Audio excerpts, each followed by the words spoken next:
목사님, 저는 오랫동안 신앙생활을 했는데도 하나님께 받은 것이 별로 없는 것 같습니다. 왜 그런 건가요?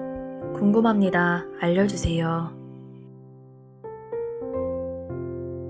이런 분들 많으실 것 같습니다. 신앙생활을 오래 하며 나름 헌신하고 충성했다고 생각하는데 왜 나는 하나님께로부터 받은 것이 없느냐 하는 질문입니다. 다시 말해 내가 못 받은 이유와 원인은 무엇이냐 하는 질문입니다. 맞죠? 답은 못 받은 이유와 원인은 나를 하나님께서 기뻐하지 않으셔서 못 받으신 것입니다. 12 정탐꾼 중 여호수아와 갈렙과 같이 못한 것이 이유와 원인이란 것입니다. 10명의 정탐꾼과 똑같이 그렇게 신앙생활을 해왔기 때문입니다. 출애굽 1세대와 같은 모습을 보이며 교회에 다녔기 때문입니다. 물론 욥이라든지 요셉과 같은 경우에는 예외입니다. 무슨 말이냐 하면 나를 하나님께서 욥처럼 또는 요셉처럼 그렇게 연단하고 있는 경우에는 예외란 것입니다. 민수기 14장으로 가서 좀 더 상세하게 말씀드리도록 하겠습니다. 말씀 봅니다. 그 땅을 정탐한 자 중 눈의 아들 여호수아와 여분네의 아들 갈렙이 자기들의 옷을 찢고 이스라엘 자손의 온 회중에게 말하여 이르되 우리가 두루 다니며 정탐한 땅은 심히 아름다운 땅이라. 여호와께서 우리를 기뻐하시면 우리를 그 땅으로 인도하여 들이시고 그 땅을 우리에게 주시리라. 이는 과연 젖과 꿀이 흐르는 땅이니라. 아시는 대로 10명의 정탐꾼과 출애굽 1세대는 죽고 여호수아와 갈렙만이 주시겠다고 약속하신 가나안 땅에 들어갔습니다. 똑같이 광야를 걸으면서 신앙생활을 했지만 여호수아와 칼렙만 약속의 땅인 가나안 땅을 받았다는 것입니다. 왜 받았을까요? 그들이 받은 이유와 원인이 무엇이었을까요? 8절 말씀만 다시 봅니다. 여호와께서 우리를 기뻐하시면 우리를 그 땅으로 인도하여 들이시고 그 땅을 우리에게 주시리라. 이는 과연 젖과 꿀이 흐르는 땅이니라. 그들이 받은 이유와 원인은 하나님께서 기뻐해 주셨기 때문입니다. 하나님께서 기뻐해 주셨기 때문에 이들은 받았고 다른 사람들은 못 받았다는 것입니다. 따라해 볼까요? 우리에게 주시는 축복은 하나님을 기쁘시게 할 때 받는 것이다.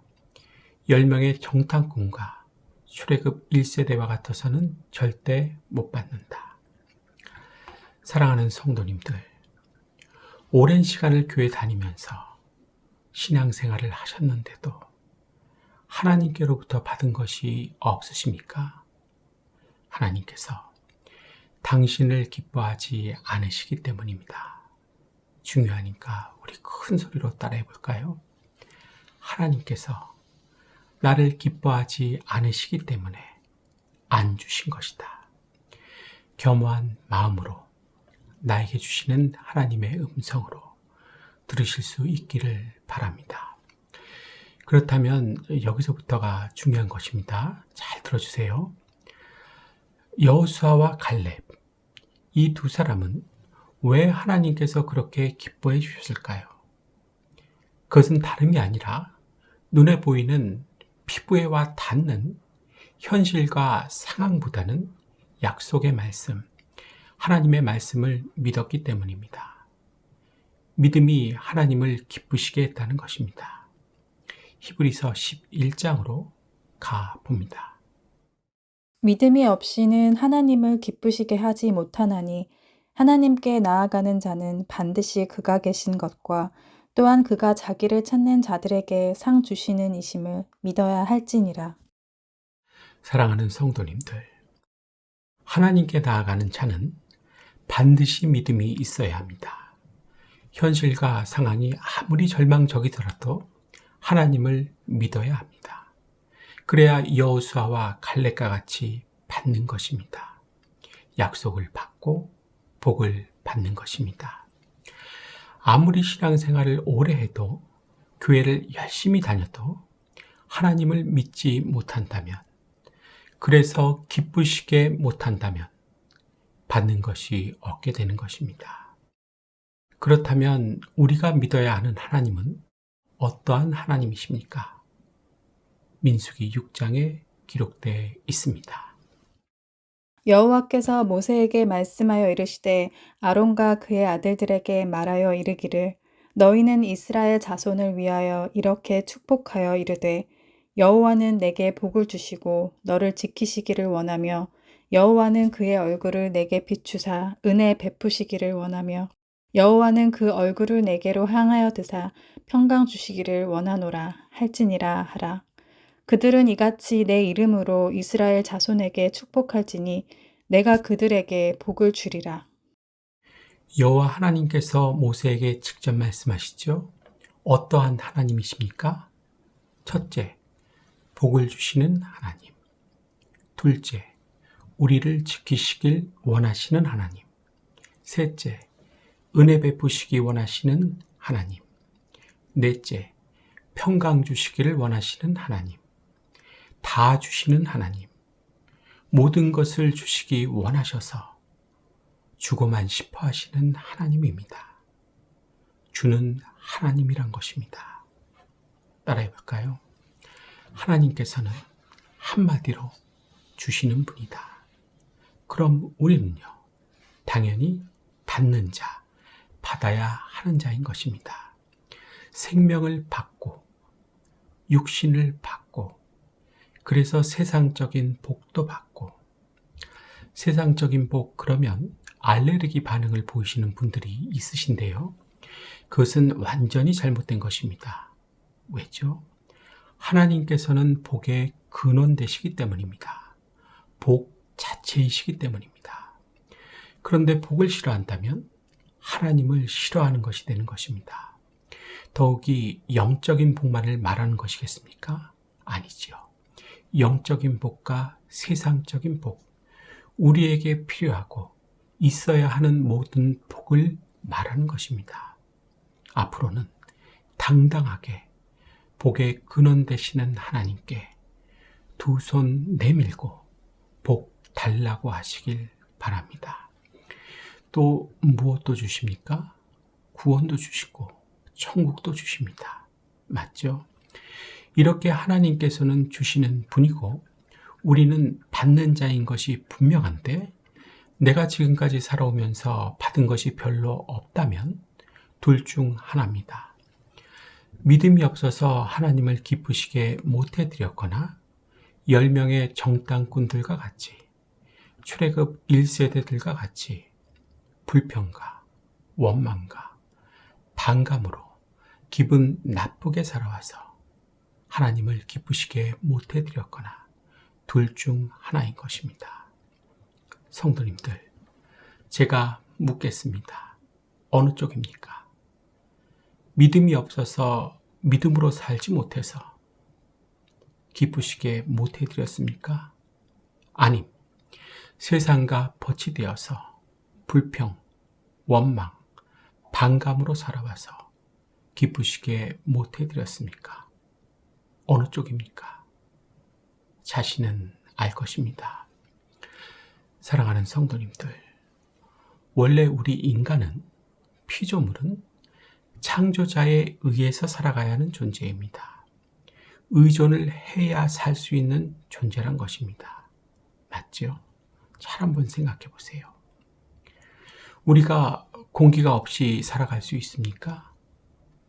햇빛이 없이 살아갈 수 있습니까? 물 없이 살아갈 수 있습니까? 없죠. 다 받아야 살 수 있습니다. 주셔야 산다는 것입니다. 이걸 잊으시면 안 됩니다. 잠시라도 잊으시면 내 의가, 뜻이 솟구쳐 올라옵니다. 하나님을 기쁘시게 할 수 없는 것입니다. 창조주 하나님께서는 피조물인 우리에게 모든 것을 주신다고 약속해 주셨습니다. 자기 아들을 아끼지 아니하시고 우리 모든 사람을 위하여 내주시니가 어찌 그 아들과 함께 모든 것을 우리에게 주시지 않겠느냐. 로마서 8장의 말씀이지요. 독생자까지도 주셨습니다. 무엇을 더 못 주시겠습니까? 하나님을 기쁘시게 해 드리시길 축복합니다. 절대로 내가 아닙니다. 하나님입니다. 기억하고 또 기억하실 수 있기를 축복합니다. 이제 정리를 해 봅니다. 질문이 뭐였습니까? 하나님께 받은 것이 별로 없는 것 같은데 왜 못 받은 건가요? 하는 질문이었습니다. 답은요. 10명의 정탐꾼과 같았기 때문입니다. 라고 말씀을 드렸습니다. 그러면서 세 파트로 나누어 말씀을 드렸습니다. 첫 번째 파트는 당신을 기뻐하실까요? 두 번째 파트는 받는 자 대 못 받는 자. 세 번째 파트는 왜 기뻐해 주셨을까요? 였습니다. 다 잘 생각나시죠? 하나님께서는 분명히 주시는 분입니다. 정확히 주시는 분입니다. 그런 하나님께서 우리를 사랑하십니다. 독생자이신 예수님보다 더 사랑하십니다. 십자가 사건이 그 증거입니다. 그런데도 내가 받은 것이 별로 없다면 하나님을 기쁘시게 하지 않았기 때문입니다. 나를 위해서 나 기쁘게 하느냐고 지금까지는 하나님을 기쁘시게 하지 않았다는 것입니다. 나 기쁘게 하기 위해서 하나님을 기쁘시게 하기 싫었다는 것입니다. 사랑하는 성도님들, 저 지옥에 활활 타오르고 있는 불길은 누구를 위한 것인 줄 아십니까? 바로 피 묻은 십자가의 사랑을 멸시해서 십자가 은혜를 멸시해서 나를 위해 나 기쁘게 하기 위해서 살고 있는 사람들을 위한 것입니다. 구원 받으십시오. 그래서 하나님을 기쁘시게 하는 삶을 사십시오. 천국이 기다리고 있는 인생을 사십시오. 언제나 주시기만 하시는 하나님께서 지켜봐 주실 것입니다. 오늘은 여기까지 하겠습니다. 잘 들어주셔서 감사합니다.